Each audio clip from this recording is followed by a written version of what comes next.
Hey, what's up, guys? Welcome back to Guys of Magic. This is Hunter and Shane. Say what up, Shane. What's up, nerds? We are back with another upgrade video from the Murders at Karlov Manor, a Precon constructed decks. This time, taking a look at the $300 upgrade to Deadly Disguise. That's right, it's the Naya deck. Shane, we saw your $100 upgrade, very awesome upgrade, but you are taking this in a bit of a different direction. Go ahead, let us know what kind of direction you're taking this deck before we get started with all your cool additions. Of course. Well, the $100 edition focused on the face commander of cost, and it cared about playing disguise cards face down, and then you would turn them up in combat and be really sneaky and cool. And it was a fun deck. I did enjoy it, but the backup commander really piqued my interest, and I'm going to take it down that lane now. So we're going to be playing with Duskana, the Rage Mother. It is 2, a red, a green, and a white for a 5/5 bear. It says when Duskana, the Rage Mother, enters the battlefield, draw a card for each creature you control with base power and toughness 2/2. It also says whenever a creature you control with base power and toughness 2/2 attacks, it gets +3/+3 till end of turn. The cool thing about Duskana, the Rage Mother, though, she will still play nicely with the Precon, because the Precon has a lot of the disguise and morph and whatnot, and they're all 2/2s, which is great. So we'll play those first and play her, draw a bunch of cards. But if you want to add into the deck, I think I'm going to focus on adding in 2/2s that are just super mean.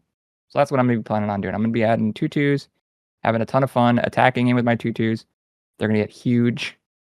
We're just basically going to be playing little guys and then make them bigger with counters.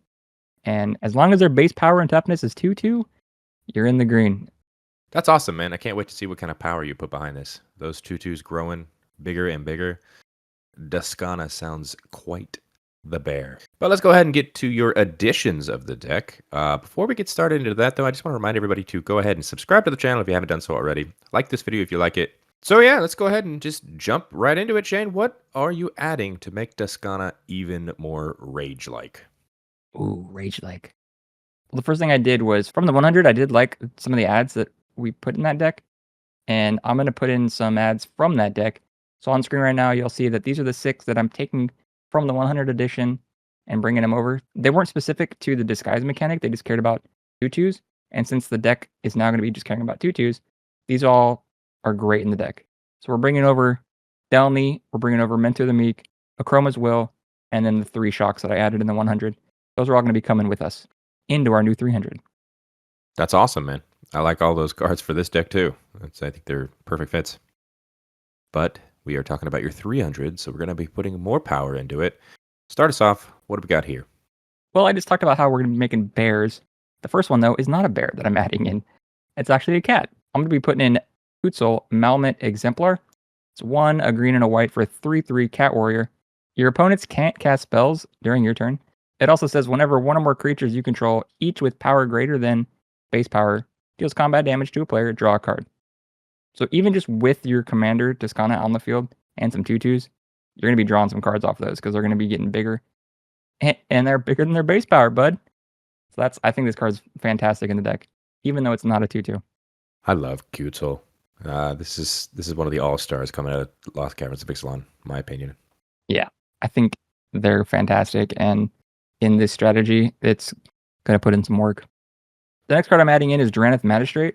It's 1 and a white for a 1/3 human wizard. It says your opponents can't cast spells from anywhere other than their hands. So this kind of just shuts off a commander. I think we've all seen this card. It is not, again, a 2/2, but it's just such a strong card that I love in this deck, and I want to be mean, Hunter. Yeah, that's pretty mean. You're taking away anything that could potentially cast from the graveyard strategy, getting rid of people's commanders, exile strategies. Duraneth Magistrate is a really good commander. Yeah, it just puts in a ton of work, and I'm putting it in my 300, bud. Yeah, I like it. So those are the non-bears, aka non-tutus, but I do see we've finally got some tutus. What are these?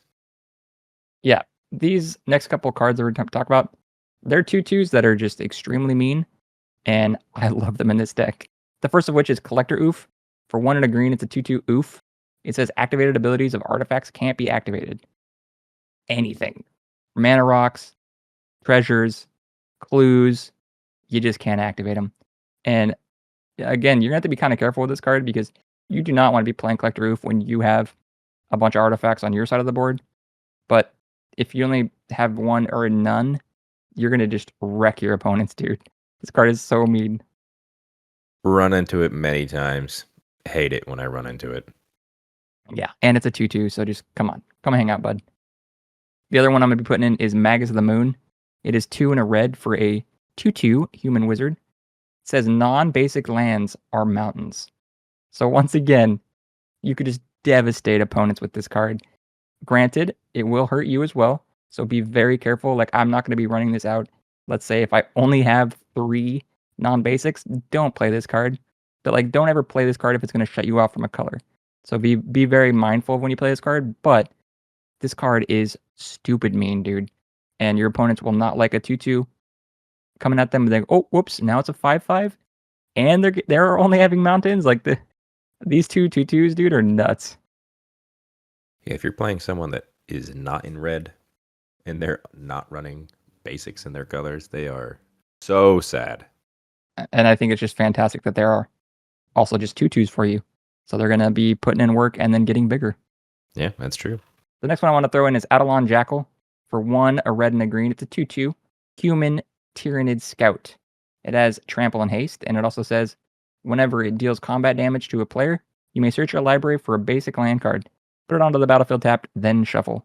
Just a fantastic way to start going and getting some of your basics, just in case you did want to play that Magus of the Moon. Even if you don't have Magus of the Moon, this is just a fantastic ramp card. And it's a 2/2.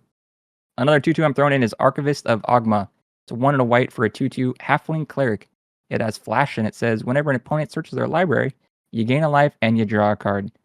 In EDH, man, people tend to search their libraries, either for lands or just anything. You'll be searching your libraries, and this will gain you a little bit of life, draw you a little bit of cards, and it's a 2/2. Fantastic bear. Yeah, and you can flash it on your opponent's end step or whenever an opponent searches. Yep.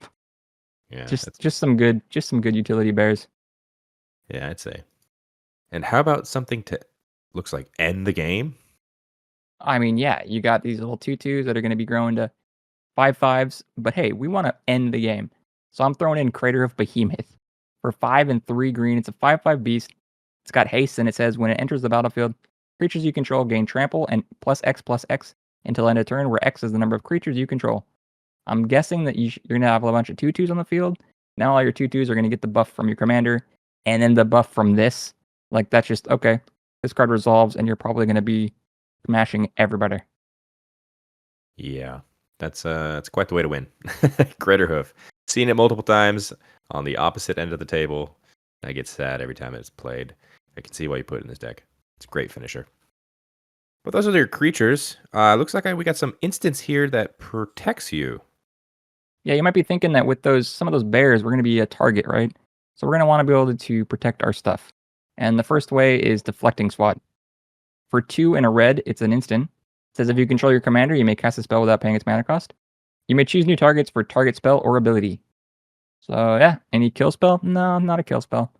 The other one I'm putting in is Teferi's Protection. 2 and a white for an instant until your next turn. Your life total can't change, and you gain protection from everything. All permanents you control phase out. Exile Teferi's Protection. I'm sure we've all seen both these cards, but Teferi's Protection, fantastic way to avoid a board wipe, to avoid anything. Just you can play this and then probably win on the next turn. Fantastic protection cards. Yep. If anyone knows my upgrades, I like to put Teferi's Protection on mine. One of my favorite protection spells in all of EDH. And you can't go wrong with Deflecting Swat either. Yep, it's my turn to play him now. Speaking of your turn to play, it looks like you're putting in a card that I love. What's this artifact? Yeah, I'm throwing in the Great Hinge, man. It's 7 and 2 green for a legendary artifact. This spell costs X less to cast, where X is the greatest power among creatures you control. You can tap it for 2 green, and you gain 2 life. It also says whenever a non-token creature enters the battlefield under your control, put a 1/1 counter on it, and draw a card. I know you love this card. I love this card now. If your commander's out and you just have a 1/2/2, you swing, make it a 5/5, and on your second main, only have to cast this for 4. And that's not even saying if you have any other way to make a bigger creature than a 5/5. Like, this card's nuts, dude, especially for this deck. All the stuff you're going to be casting now will come in with that counter. So it'll still be a base power and toughness 2/2. Like, I love this card in this deck, dude. Yeah. Great Henge, you can't go wrong. It's one of my favorite mana rocks. That's more than a mana rock. It goes so well with any kind of strategy. But that's the one artifact. I see one enchantment. Out of the box, this deck is actually pretty heavy in enchantments, so I didn't want to stack it too much, but I really like this enchantment. It's Court of Garenbrig for 1 and 2 green. It's an enchantment. It says when it enters the battlefield, you become the monarch. It also says at the beginning of your upkeep, distribute 2+1/+1 counters among up to 2 target creatures. Then, if you're the monarch, double the number of +1/+1 counters on each creature you control. I just really like this card, man. In this deck, too, all your little 2/2s, they're going to be getting buffed up, but still maintain that base power and toughness 2/2. That's amazing. Even if we're not the monarch, just giving something 2/2s, I love it. Yeah, I love that too, man. I did the Sovereign Okonek Ahu deck, and that was all about making the base power and toughness the same, but keeping it bigger. This deck kind of does that similarly, and Court of Garenbrig is a fantastic include here. Yeah, I love it, man. Awesome. And to wrap things up, we are adding a couple more lands in here to fix up your land base. What are we thinking? Yeah, from that 100, I added in the 3 shocks. I wanted to add in the 3 bonds now. That being Bountiful Promenade, Spectator Seating, and Spire Garden. They're all lands that say they enter the battlefield tapped unless you have 2 or more opponents. And then they all tap for the respective colors. Bountiful Promenade is a green and a white. Spectator Seating, red and a white. And Spire Garden, red and green. They're all just going to come in untapped for you, and they're just better than any land that I'm going to be... They're just better than lands that I'm going to be taking out of this deck. True. Wizards, print these in the precons. Please. It's kind of obvious here. We're playing Commander. Keep the Commander lands. But before we get to your cuts, there is one extra addition that you wanted to talk about. Is that right? Yeah, that's right, man. So in the 100, I made a cut that I didn't think I was going to like. And I got a lot of feedback. And after listening to the feedback, you know what? I kind of agree with it. And I'm going to be putting the card back in the deck. So that's Unexplained Absence. It's the 3 and a white instant for each player. Exile up to 1 target non-land permanent that player controls. For each permanent exiled this way, its controller cloaks top part of their library. I didn't think I liked it that much, but I hear the feedback and I thought about it for a while, like I said, and I'm going to put it back in the deck. I'm going to give it a chance. Yeah, give it a chance, man. There is a bit of an unexplained absence to this card. You know what I mean? Thank you. Thank you. Yes, that's true. All right, but that is all of the additions for this $300 upgrade to Duskana. It is time to say goodbye to some cards. Which cards are we taking out of this deck? What I will be doing is from the 100, I still am going to cut what I cut back then. So on the screen right now, these are still all the same cuts that we made in the 100. I didn't like them in this as well, and I'm going to continue to cut them. Cool. Yeah, get them out of here. But we did add some more cards from this deck, so let's talk about these new ones. What are the new cuts? So the first thing I had to do was, since we're not playing with cost, he's still on the deck, but he's not going to be as readily available as the command zone. A lot of the cards in this deck were disguise cards or morph cards that had really expensive morph costs, and it's not as fun to be casting them for their actual morph cost, because, since cost kind of cheated them in. So I'm cutting out a lot of those heavy stuff. The first one being Croson Cloud Scraper. It's 7 and 3 green for a 13/13 Beast Mutant. It says at the beginning of your upkeep, sacrifice Croson Cloud Scraper unless you pay 2 green, and then its morph cost is 7 and 2 green. So like I said, you can play it for the 3 mana, make a 2/2, and then since cost isn't going to be in your command zone, you got to pay that hefty 9 to flip them. I didn't like it in this style of deck, dude. The next one I'm going to be cutting is Achroma Angel of Fury. It's 5 and 3 red for a 6/6 angel. It says this spell can't be countered. It also has flying, trample, protection from white and from blue. It also says pay a red. Achroma Angel of Fury gets +1/+0 until end of turn. And it also has a morph ability for 3 and 3 red. So the same thing I said about Croson. It's a cool card, but it's just really expensive now for us. We're going to have to be hard casting all that, and I'm not a fan for the style that we're going in now. And lastly, I'm getting rid of Ash Cloud Phoenix. It's 2 and a red for a 4/1 Phoenix. It's got flying, and it says when it dies, return to the battlefield face down under your control. It's got morph for 4 and 2 red. And it says when it's turned face up, it deals 2 damage to each player. Some pretty cool effects, but once again, hard casting that is just kind of a bummer. You don't get to just surprise and flip it for free with your commander anymore, since we're not playing with cost. These three make sense. The 2/2s that you morph into will be 5/5s. But the point of these is you want to flip it, and they won't get that buff anymore from your new commander, Duskana. So I can see why you're cutting off these expensive cards. Yeah, we're not done with the expensive cards, Hunter. I'm getting rid of a Root Elemental for 4 and 2 green. It's a 6/5 Elemental with morph for 5 and 2 green. It also says when it is turned face up, you may put a creature card from your hand onto the battlefield. Now the ability is strong, don't get me wrong. Free spells are never bad, like we always say. But once again, it'll be that 2/2 that you then have to pay 7 to flip. And it's just that hard casting a 7. I just don't know if I want to do it anymore. I'd rather focus on playing my 2/2s and letting them get bigger, you know? And then last for the creatures, I'm getting rid of Broodhatch Nantuko. For 1 and a green, it's a 1/1 insect druid. It says when it is dealt damage, you may create that many 1/1 green insect creature tokens. It's got a morph for 2 and a green. Now this one has a cheap morph, but the reason why I'm getting rid of it is it's making 1/1s, and our commander cares about 2/2s. So didn't really synergize too well. I know that it turns into a 2/2 if you morph it, but I mean, I just cut it. Yeah, I can see why you cut these cards. Once again, the strategy is a little bit different. I know you kept some of those morph cards and flip cards in the deck because, yeah, it's part of the deck. Still have cost in the deck. You still flip up things, and they are 2/2s that can turn into 5/5s with your new commander. But I can see why you cut these ones. But moving on, let's talk about, looks like an instant you're getting rid of. Yeah, this one didn't really just make too much sense since we cut all those heavy, not heavy, sorry. Yeah, this one didn't make as much sense since we were cutting some of the big boys that flipped. That's show stopping surprise. It's 3 and 2 red for an instant. Choose target creature you control.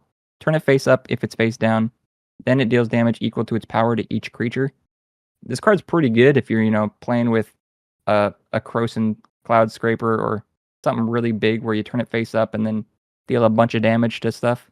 But since we're getting rid of a lot of those, we're just going to be playing with 2/2s. Not a lot of our flip cards are going to be really big to deal damage, so I cut it out. Once again, understandable why this one's leaving the deck. And to wrap things up, it looks like we are replacing the 3 lands that you added. You are correct. So I'm adding in those bond lands, and I'm getting rid of some very annoying lands, and that being the bounce lands. So Boris Garrison, Gruul Turf, and Selesnya Sanctuary, they're all lands that enter the battlefield tapped always, and when they do enter the battlefield, you have to return a land you control to its owner's hand. They all do tap for 2, so Boris taps for a red and a white, Gruul taps for a red and a green, and Selesnya taps for a green and a white. So you are going to be netting 2 here, but just the annoyance of having to play it tapped, pick something up, it's just like that negative tempo. I'm never a fan of these cards, and let me tell you, when you have a couple of these in your hand or drawn to these, it can start to feel so bad. I know the feeling, man. Beautiful John Avon art, but they are just not that good of lands. Yeah, I'm going to stick with the bond lands, honestly, for this one. All right, and is that going to do it for the $300 upgrade to Duskana? That is it, man. That's the 300 for Duskana. Perfect. Well, my question is now, we gave you $300 to upgrade this Precon. What is the total amount of money you spent on those additions? So taking those 6 from the 100 that we're keeping, and then all the new ones, the cost comes out to $295. Wow, just under budget. I like that. Yeah. Perfect. Well, before we wrap things up, Shane, do you have any final thoughts you want to let the people know about this deck? I think this Precon is just solid all around, man. I had a lot of fun playing with Cost. I'm really looking forward to playing with Duskana. I don't think that you'll find anything wrong with either of these commanders. And if you enjoy playing Naya, you might love this deck, man. So pick it up and give it a shot. And you could for sure just swap the commanders too, because you are keeping cost in the deck, and you Yeah, can run this deck as cost as well. So I think they are 100%. pretty interchangeable, and that's really what you want to see from a precon with its backup commander. Yeah, I'm a big fan of this. And like I said, I had a lot of fun playing it, and I look forward to playing the 300. I look forward to seeing this. It does look pretty rage-inducing, I might say. Get it? I get it, dude, because she's a rage mother, dude. She's a rage mother. But that is going to do it for us today. If you guys wanted to see this full deck list, check the description down below where you will find a link to the Moxfield account. Go ahead and play test this yourself. See how much fun it is. And while you're in the description, you will find links to our social media accounts. That's TikTok, Twitter, and Instagram at Guys That Magic for each one. Follow us on those to keep up to date with everything else that we got going on. Hit that like button and subscribe to the channel if you haven't done so already. What are you waiting for? We got all this awesome content continuously coming out. And check out on the screen right now. These are all of our Patreon subscribers. So thank you all on the screen very much for your extra support. It means the world to us. If you guys wanted to join them and see some of the behind the scenes type stuff, some extra content, maybe even the entire ads and cuts in list form, those are all on our Patreon. The link is also in the description if you wanted to subscribe. And until the next video, hope you guys have a great rest of your day. Peace. Bye bye.